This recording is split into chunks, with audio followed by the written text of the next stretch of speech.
So now we come to the human eye, right? So all of these displays have to be seen by us. And we see they have different properties. And the reason we care about those properties is because of the way our eye is going to work. So we're going to talk about some of these perception properties of our eye. So one question we can come to is, how much spatial resolution do we need, right? 1024 by 768, is it good enough, or it's going to be chunky? What are going to be the determining factors of this? So one determining factor has to do with having enough resolution to match your eye's resolution. Let's take a look at the bottom part of this screen first, this picture down here. So I have a display. This display has some height, right? So we're going to measure that in real world, like inches. I have a 32-inch display, which is, by the way, usually a diagonal measure. And why? Because the marketing people want to put the biggest number they can put. I have the biggest number display, and the biggest measurement they can find on this display is across the diagonal. So therefore, we use that in our marketing. Okay, we have some height, some number of inches, and we know that we have to know the distance the viewer is from the display also, right? You hold your cell phone closer than you sit in your living room when you're watching TV. So this distance is going to matter. And this distance is going to define some angle, right? So this display is going to have some angle on your eye, and therefore use some angular range on your retina. And we could do the same thing for a single pixel. Rather than talking about the whole display, we could say, what's the height of a single pixel? And therefore, how much angular range is on our retina for that pixel. So we can't just talk about resolution and size. We need this distance component, because what matters on the back of your eye is really how much angular coverage is happening on the back of your eye. Okay, so what we see on top is the way that perceptual scientists measure this. So they put a picture, and let me talk about this picture on the left first. So this is different scales of contrast. So this is a low frequency sine wave, and then we're getting higher and higher frequency, and then over here is a really rapid change. Now this is not perfect because it's first on my monitor, and then it's through Zoom, and then it's on your monitor, so who knows what's going on with the actual pixels. On the y-axis, we have reduced contrast. So here we really go from black to white on the bottom row, and on the top, we go from like 49% gray to 51% gray. Like, it's barely any different. There's low contrast, but it's still waving around at the same frequency. So what most of you should see is a curve that looks kind of like this. Let me annotate it. The curve should be something sort of like this. And this is what you're seeing on the, I'll talk about the diagram on the right in a minute, but you should see something kind of like that. Oh, well, for me, I see it maybe more kind of up here. It depends on how it's coming through your Zoom. So it definitely works in a classroom. Does it work on Zoom? Do you see that kind of curve that I'm talking about in terms of where the black and white is? Yeah? Okay. Good. It works kind of vaguely through Zoom. I don't know. Anyway, and you up in the corners, you should just see gray, like you don't see anything. So what does this mean? If things vary slowly, we have to be high contrast to see it. If it's low contrast, we don't see it. If things vary at a speed kind of in the middle, then even at low contrast, we can kind of see it. And then when things vary too fast, when the contrast gets low, we don't tell. And so that's what this curve is. This curve basically says, where is the peak of the human contrast sensitivity? But notice this curve doesn't go off to zero. Things might move really fast. It's just that they have to be, and we can still see it, but they just have to be high contrast for it to be true. So what do people do when they build a display? You can't really say, okay, we have enough pixels that you can never like tell the difference. It's just gonna look like a blurry gray. Like you don't need all those pixels unless you get way out here. We don't typically do that. We typically say, well, I don't know, we're going to draw a threshold someplace in this thing, and that's enough pixels that we can't tell the difference, right? So we don't, because we're involving humans and it's not computers, we don't have an exact answer. And of course, every person is a little bit different of how many pixels is enough. But why does Apple call their display a retina display?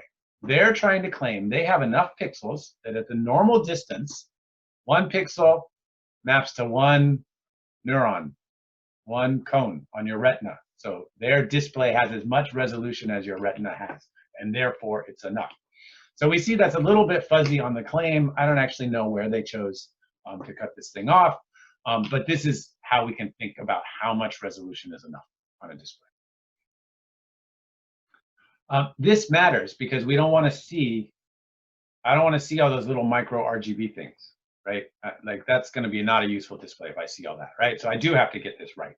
If I just have big pixels and they look like chunky squares, I'll survive, but I don't want to see all that little RGB business on my LCD.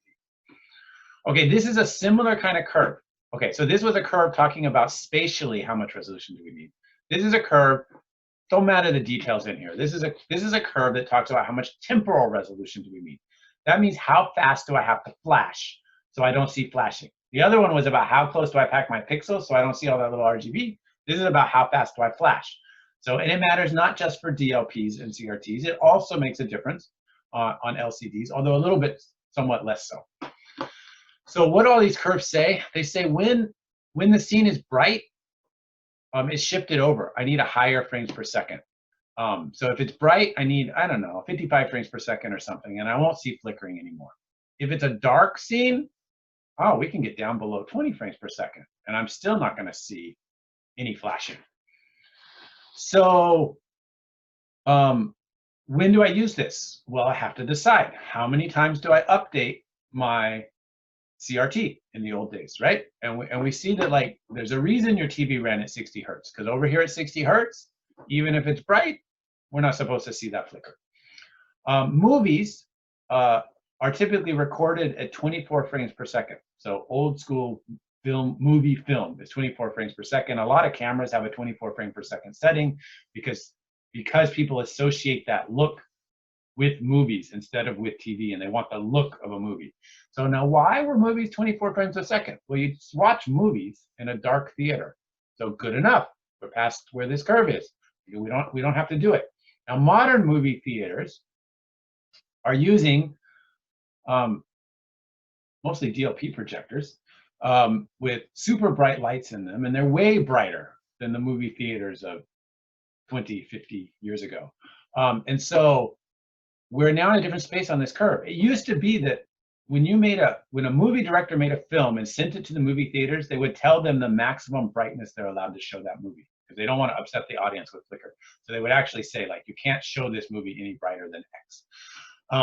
So what's happened with modern displays is they actually flash multiple times. So we still don't make movies at faster frame rates than 24. We still make them at 24, but the projector shows the same frame 3 times in a row. And so it's called triple flash, and so it's at 72 hertz, so it's up here, so we can be as bright as we want and not disturb people in the theater. Okay, so these are perceptual curves that come from measuring people, but they have to do with how we choose to show things on our displays. Oh, okay. Okay, I didn't say a lot about this, but I just want to tie back, right? Like I talked about all these different displays, and the reason that we care about these different displays is because different human perceptual things come up. Now, do you need it in this class? No. Do you need it for the computer graphics you're going to do if you're building video games? No. If you worked in a movie studio, you might think about some of these things. If you ended up working on a project that's doing the low-level things, right? You're working on the display algorithms on a phone, or you're working on some kind of new 3D display, or you end up in some kind of job like this, I wanted you to have enough exposure to say, like, you know, it actually does matter. Like, it makes some kind of difference of which display we're gonna be on. And the human perceptual stuff, like, you'll go learn more about it when you need it. But let me, given the very little bit we did, see if there's any questions about the human perception.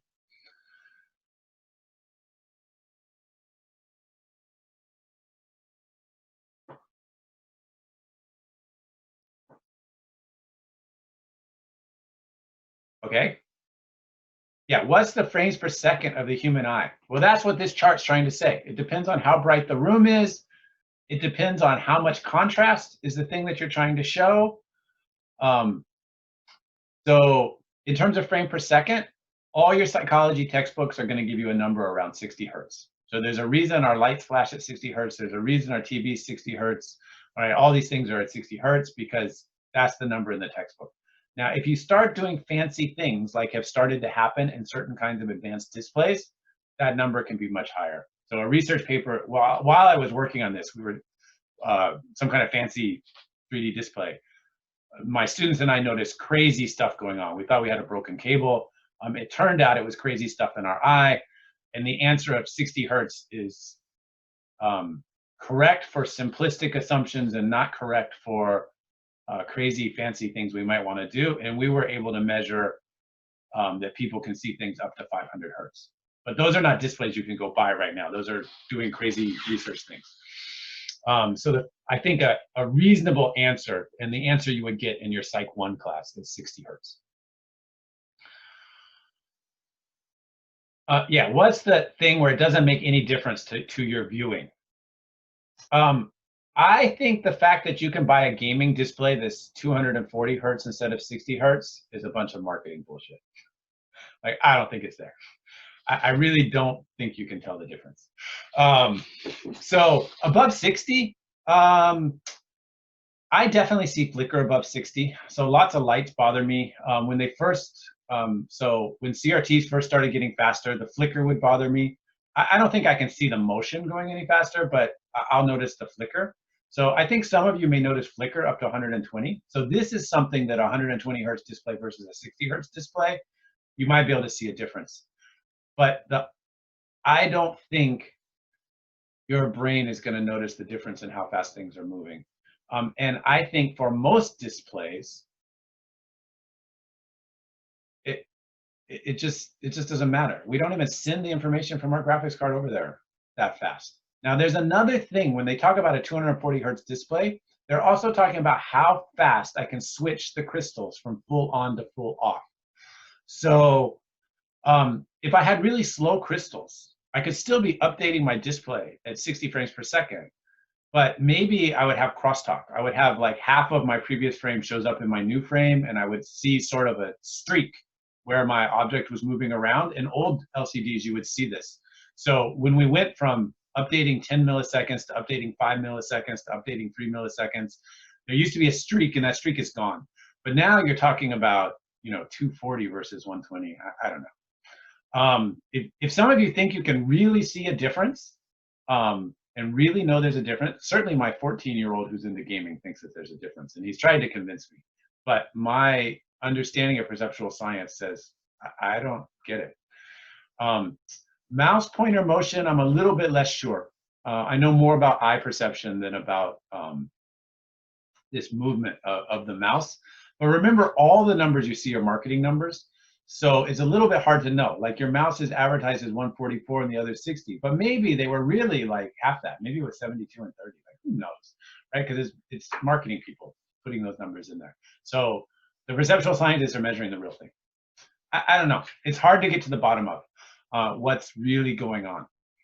Okay, resolution. If we really had one-to-one mapping to our retina, we don't need any more. You don't need to get any higher resolution than that, because that's the resolution of your retina. And for people like me that wear glasses, you don't even need to get to the retina. My retina is way higher resolution than the lens in my eye can focus. So if you get up to the level that the lens in my eye can focus, or even in combination with the glasses, you got to the limit of what do you need. But if I get closer, it's different, right? So if I move let me scare you guys. If I move my eye way the heck up here on the display, right? Like my angle is changing. And so the actual resolution I need is not going to be the same.